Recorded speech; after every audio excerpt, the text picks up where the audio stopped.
Nadia, you and your family have celebrated quite an important milestone this week, haven't you? Tell us about it. So on Monday, it was Mark's 20th sober birthday, 20 years sobriety.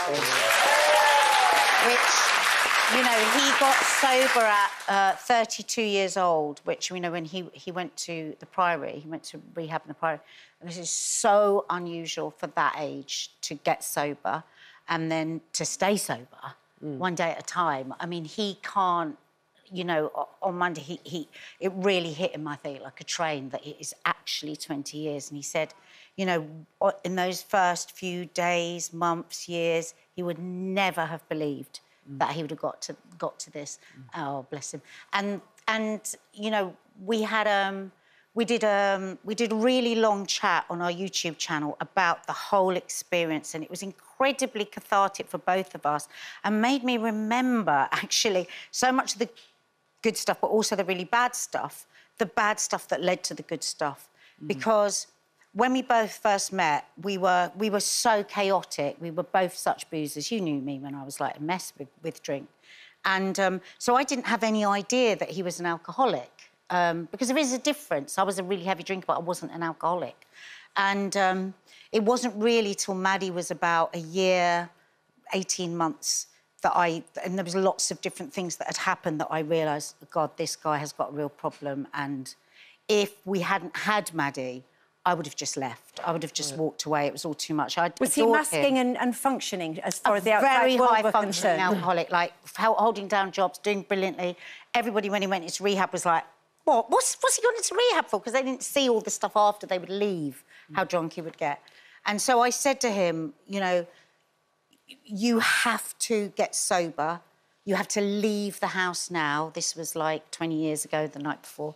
And you will never, ever sleep under the same roof as me again. So you had to deliver an ultimatum, basically. And I meant it. I believe in ultimatums. I believe sometimes.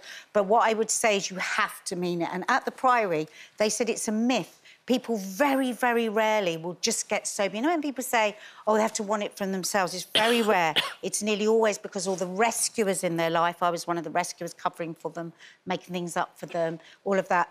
It's when they finally say, I'm not doing this anymore. I rang everyone we knew. I said, if he comes to the house, don't let him in. And, oh, you all right? Do you want some water?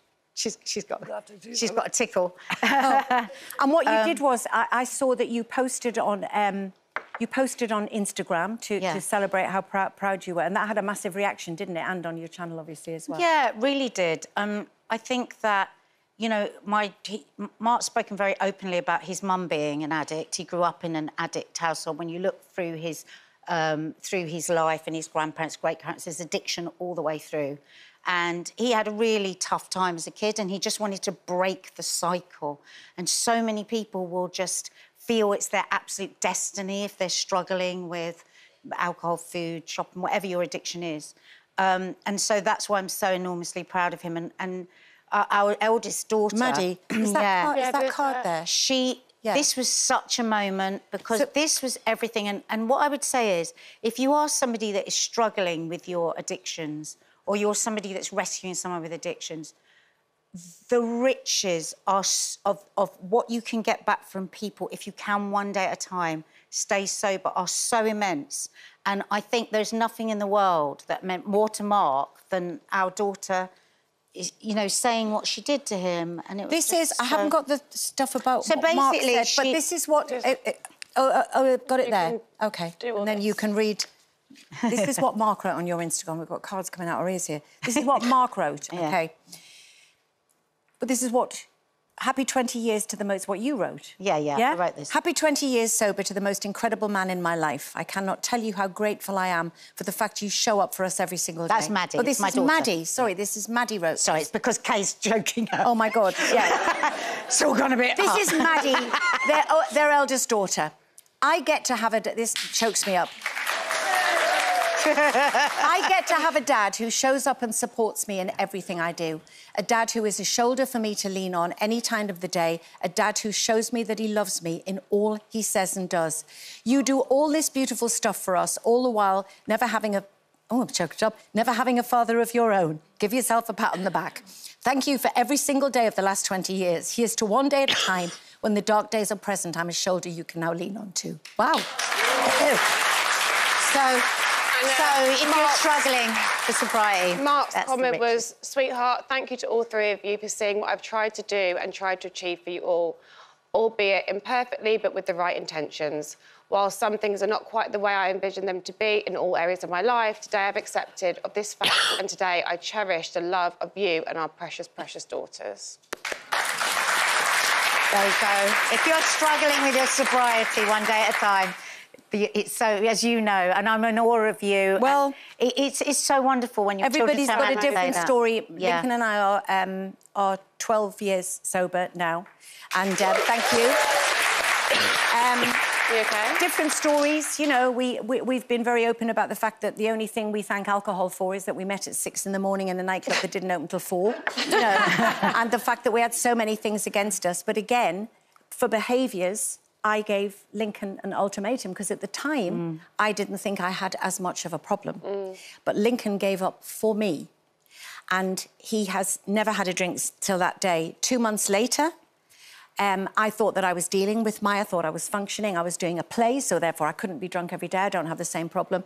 Until I woke up one morning and I was plastered on the front of a national newspaper, leaning over the bonnet of the car, makeup all over my face. It was my rock bottom.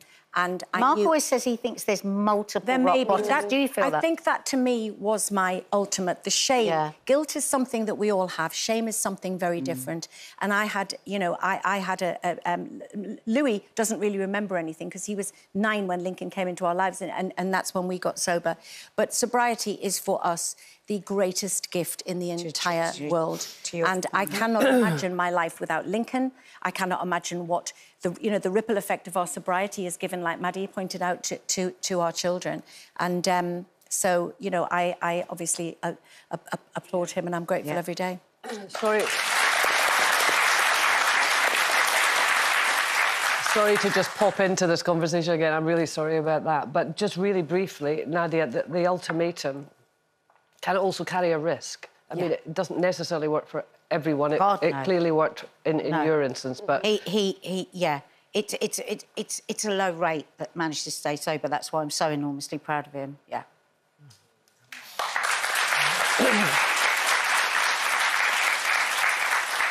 Well, if you've been affected by anything that we've been discussing, you can find helplines at itv.com/helplines.